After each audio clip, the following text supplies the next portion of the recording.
Hello, and welcome to Disability in DC Metro series, recognizing our valued partners on the ADA's 30th anniversary. Today, we're featuring Melwood with Francey Youngberg. My name is Catherine McCary. I'm the Executive Director of the DC Metro chapter of Disability In. And as you can see on this slide, our focus is engaging employers and exchanging best practices. We encourage you to go to our website, sign up for our newsletter, and keep updated with what we're doing to make sure that employers understand the value of people with disabilities. So today we're going to hear from Francey, and I'm going to turn it over to you. Thank you so much, Catherine, for the opportunity today to join Disability in Metro DC. You have been such a great partner to Melwood since we became a member a couple years ago, and I know that you're giving us this opportunity to introduce Melwood to the members of our group, and I'm grateful for that. Melwood, many people know it as a vehicle donation place. You probably have heard us on the radio, seen our TV commercials, but you might not know that Melwood has been around for over 55 years. And we have been training individuals of different abilities in jobs and providing opportunities all those years. We started out as just a little camp tent that was on the property that was donated to Melwood, and we are over across from Joint Base Andrews. So over these years, Melwood has really established itself as one of the largest employers of individuals of different abilities. We have 1,600 employees. We have about 1,000 of them are individuals of different abilities. We're on 5 campuses, and 4 of them are in Maryland. We recently acquired Linden Resources in Arlington, Virginia, so now we have a Virginia presence. And so we serve in the DMV area about 2,500 people. So that's been a really great transition for Melwood.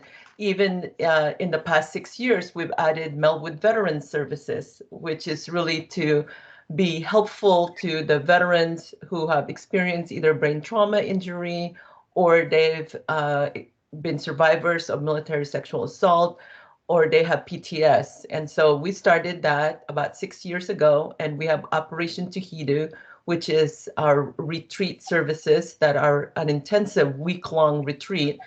Plus, we also have employment counseling and job placement for veterans. And so let's go to the next slide.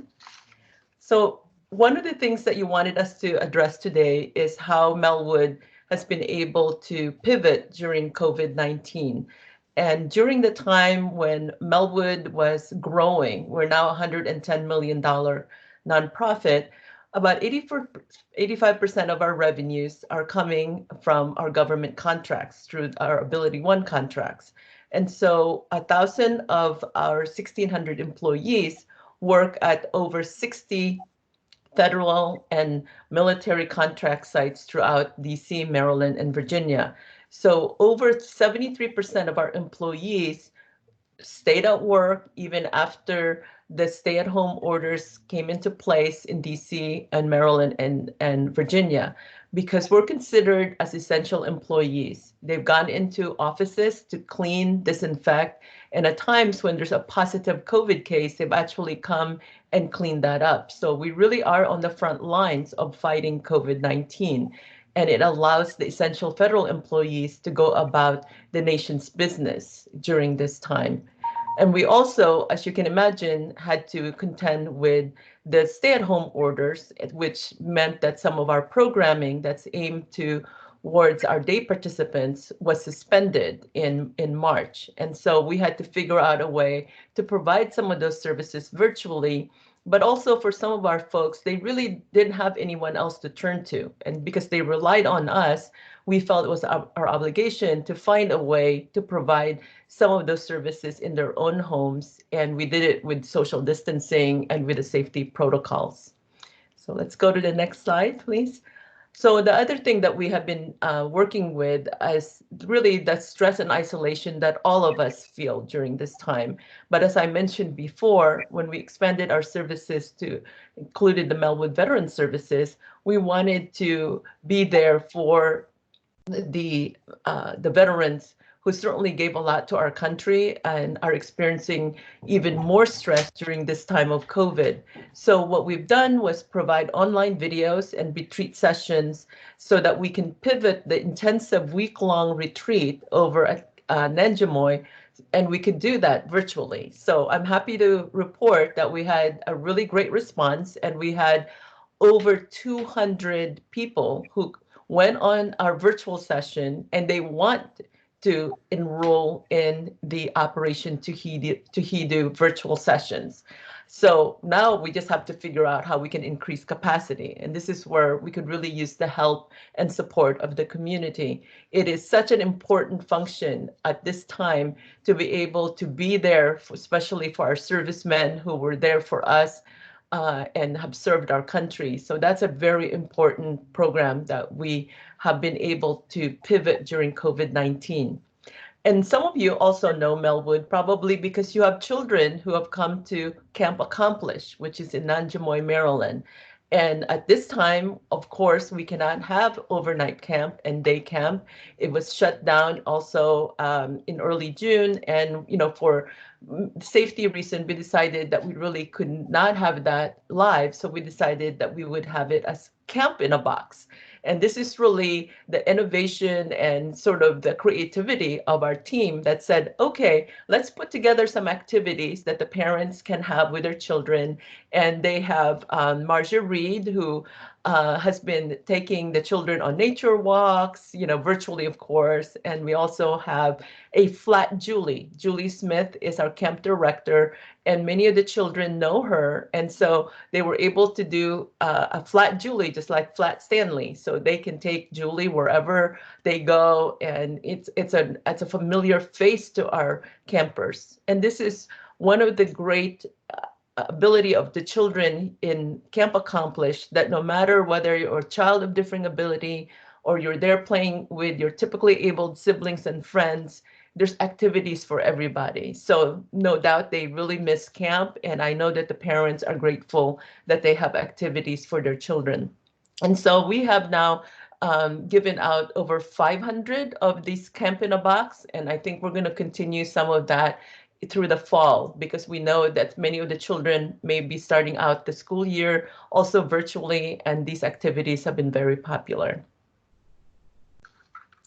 We also have talked to you in the past about Ability IT, which is our innovative program to train individuals of differing abilities and injured veterans IT skills.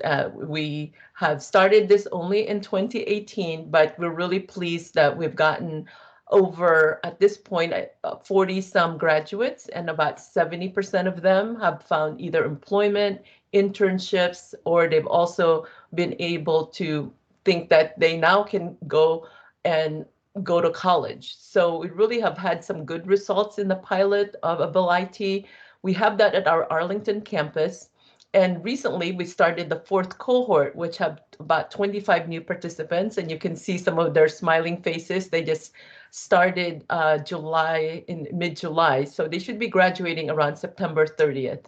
And because of our involvement with Ability IT, we were able to get some of the companies interested in hiring some of our graduates.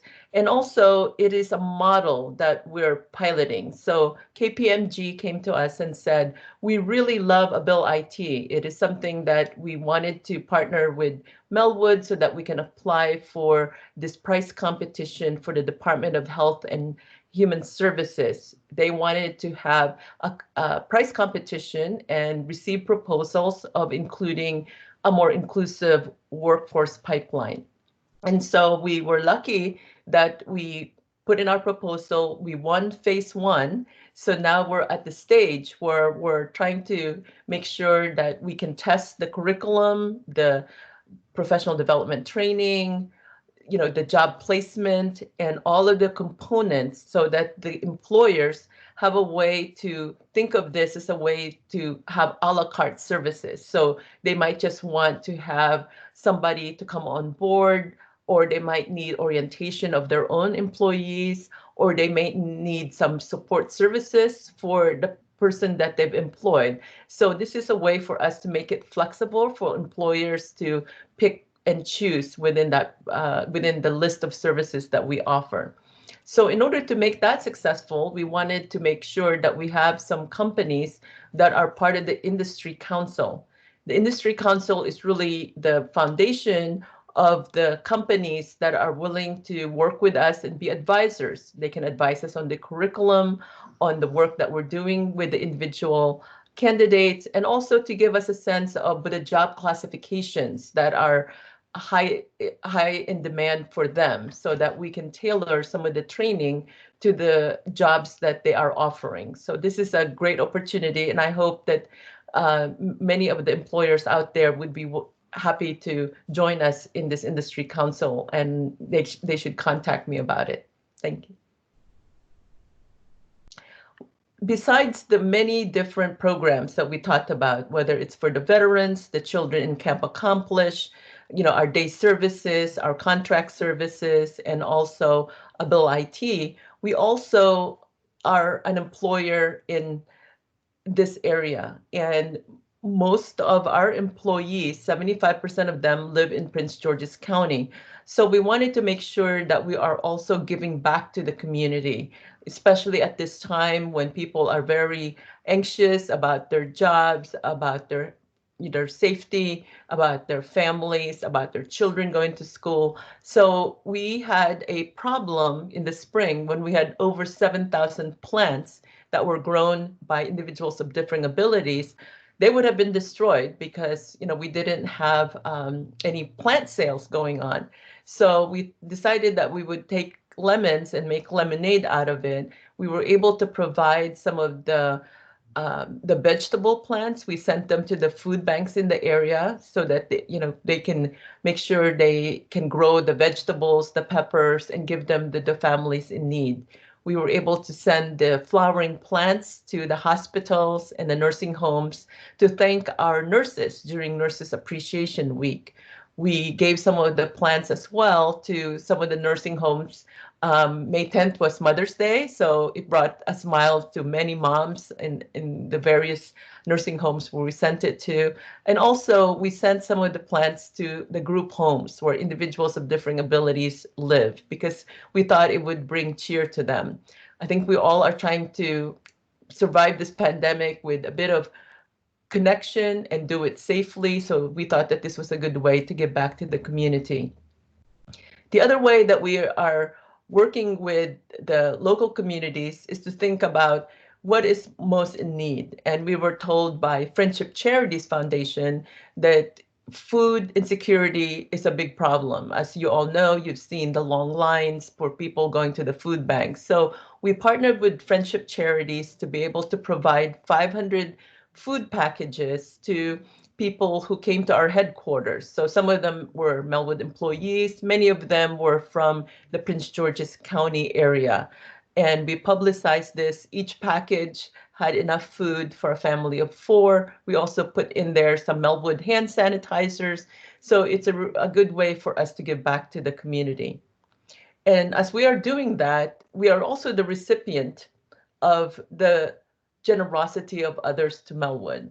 So if you go to the next slide, you can see that we have also had people, they know that we're a nonprofit, they know that we work on all these contract sites, and when there was a requirement that they should be wearing masks, we couldn't order the masks fast enough. As you know, there's been some supply chain disruptions. So it was really great that the Melwood volunteers, they sewed many masks to provide the people who were serving our day participants and the people in the contract sites. It was also great that one of the nonprofits gave us 1,000 masks, and so we were able to use those. And we had about $40,000 worth of radio station airtime that was also given to us. We've been buying these airtime for many years, but they felt that this is a moment of need for us. So they they decided to give it to us so that we can publicize what we're doing at Melwood.